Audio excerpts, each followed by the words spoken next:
जब हमें कहीं जाना होता है तो हमारे पास कई रास्ते होते हैं कि हम किस तरह से एक जगह से दूसरे जगह जाएं, जैसे कि मैप और गूगल मैप और इसके अलावा और भी कई सूचनाएं के द्वारा हम एक जगह से दूसरे जगह इजीली जा सकते हैं। लेकिन क्या आपने सोचा, अगर हम पक्षियों की बात करें तो प्रवासी पक्षी किस प्रकार एक जगह से दूसरी जगह जाते हैं और वो क्यों जाते हैं? आइए चलिए आज हम इस बारे में जानेंगे। अफ्रीका, यूरोप, साइबेरिया से सर्दियों में हर साल लाखों प्रवासी पक्षी भारत आते हैं और गर्मी से पहले वापस लौट जाते हैं।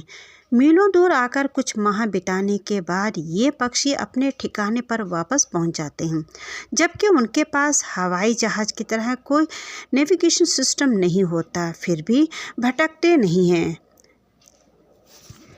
प्रकृति ने प्रवासी पक्षियों को कुछ खास तरह के गुण दिए हैं जो हवाई मार्ग को पहचानने में खास मददगार होते हैं। प्रवासी पक्षी की आँखों की रेटिना से एक खास तरह का प्रोटीन होता है जो धरती के चुंबकीय क्षेत्र के प्रति अति संवेदनशील होते हैं।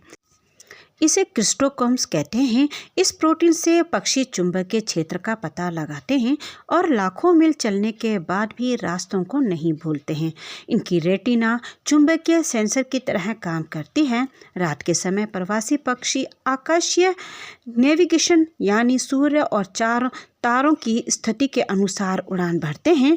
तारों की स्थिति बदलने पर पक्षी अपनी दिशा बदल देते हैं। अपने इन्हीं गुणों के कारण प्रवासी पक्षी यह तय करते हैं कि उन्हें कब उड़ान भरनी है और कौन से रास्ते से जाना है। इससे मौसम भी उनके मार्ग में बाधा नहीं पहुंचाती है। लेकिन ये ज़रूरी नहीं कि सारे पक्षी में यही क्वालिटी पाई जाती हैं। कुछ पक्षी प्रवास के दौरान दृश्यों और गंध की मदद से भी अपने रास्ते बनाते हैं। खासकर स्थलीय क्षेत्र में उड़ान भरने के दौरान दृश्यों का उपयोग करते हुए आगे बढ़ते हैं और नदियों एवं पर्वत श्रृंखलाओं जैसी स्थिति संरचनाओं के आधार पर अपने रास्ते का निर्धारण करते हैं। वहीं कुछ पक्षी जब लंबी दूरी की समुद्री यात्रा तय करते हैं तो वे गंध को अपनी गाइड बना लेते हैं। वे खास किस्म के गंध का अनुसरण करते हुए आगे बढ़ते हैं।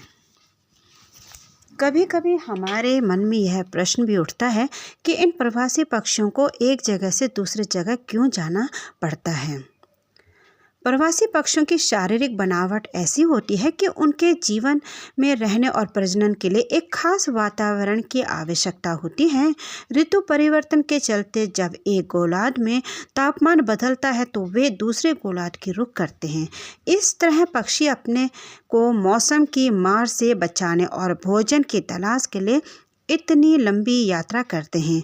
वे सर्दियों की शुरुआत से अपना घर छोड़ देते हैं और बसंत से पहले वापस आ जाते हैं। प्रवासी पक्षियों के जीवन की कठिन समय होता है। यह बेहद असुरक्षित और अनिश्चितताओं से भरा होता है।